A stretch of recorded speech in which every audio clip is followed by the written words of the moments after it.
touring America, speaking at universities, which is quite fun to see all the protesters because I turn up. But really odd.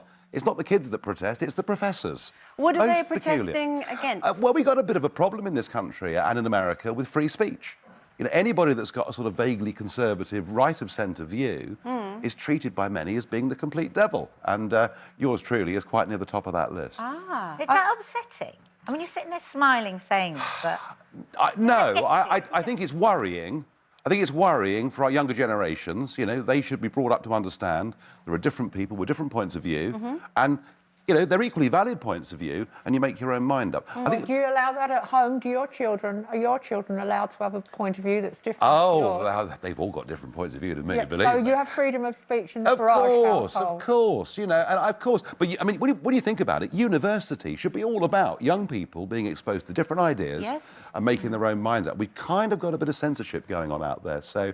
I think it's self-censorship, though, isn't it? It's a lot of young people have decided to create what they call safe spaces, and also to uninvite people who want to come and talk because they feel that their points of view might be in some way threatened. I mean, Germaine Greer was banned from a university in the West Country because the students thought she was bigoted. I mean, Germaine Greer, would you allow people. I would never have thought that you would sit here and stick up to Germaine Greer. I tell you what. I sing a new Nigel Farage in spite of the pink elephant pie.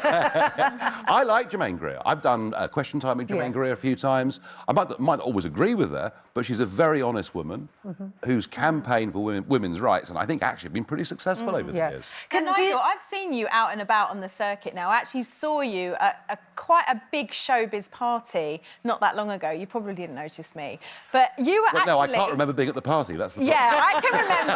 And I have to say, there were some big A-listers at this party, and you were the talk of the room. And I just wondered, now you're kind of being invited to these, you know, different events, have you ever been like, has anyone ever come up to you like a celebrity and just confronted you on some of your like strong opinions? Yeah, one or two have, but... This was quite a liberal room, But you know? yeah, one or two have. I mean, look, you know... Who?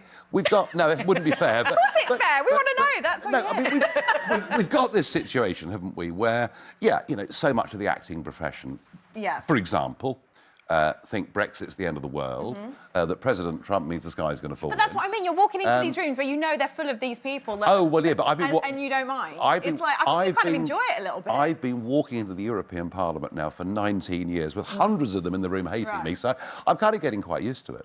I think you enjoy it a little bit, don't you? Oh, yeah. Well, obviously, obviously a former MP, you are very used to sort of quick-fire questions and, you know, having your wits about you. So we thought we were going to put some questions to you today.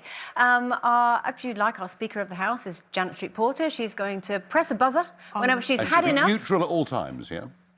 I'll do my best. Yes.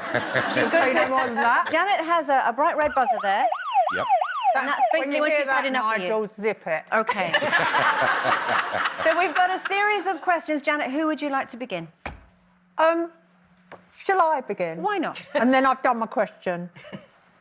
Royal baby. Are you excited? Yeah. Yeah, very. Excited? Very. Do you know, I was at the Queen's birthday concert at the Albert Hall on Saturday night, and isn't it interesting? Did you have to pay for a ticket, or did someone invite you? No, someone invited me. But do you know something? Isn't it interesting that when I was growing up, the royal family was something we treated with reverence. Now, for a lot of the younger generation, they view the young royals as being really, really cool, really with it. I can't think the royal family has been more popular than it's ever been right now. Even if Charles is king, if Charles succeeds to the Queen, what's going to happen Look, there? I think Charles is a good man, but I don't agree with him very much. I did cause a bit of a scene with him once. He turned up at the European Parliament and being, you know, well brought up, I stood up, but he gave this speech calling for more powers for Brussels to deal with global warming. And so at the end of it, when they all stood up and cheered, I sort of sat like that. Nigel, all right. That's your Brexit action. OK, will you be at the royal wedding? Have you got an invite? I won't be at the royal wedding as a guest. Right. No, the answer's that. You didn't get an invite, but basically. I will be at the royal wedding, yes. Right, how?